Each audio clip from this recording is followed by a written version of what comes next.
मैं हूं हर्बलिस्ट बिलाल हसन गौहर और लोग मुझे कहते हैं हकीम साहिब मसला सारा टाइमिंग था।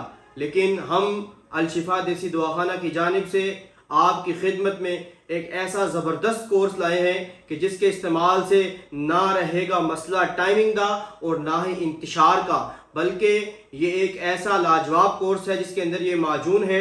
माजून इमसाक शाही, ज़ाफ़रान, कस्तूरी और 40 से ज़ायद कीमती नायाब देसी जड़ी बूटियों का मुरक्कब है। मनी को पैदा भी करती है, मनी को गाढ़ा करके टाइमिंग में बेइंतहा इजाफा करती है। और इसके साथ हम आपको देते हैं शाही तिलाए अजीम।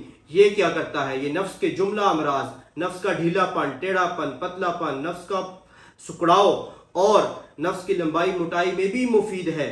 हम ये दावा नहीं करते कि ये नफ्स की लंबाई में कई हज़ार इंच इजाफा कर देगा, नहीं, लेकिन जो नफ्स को नुकसान पहुंचा है मुश्तजनी से या दीगर गैर फितरी अमल से, उसकी सुकड़ाव में और पतलेपन में, ढीलेपन में ये बेहतरीन काम करता है।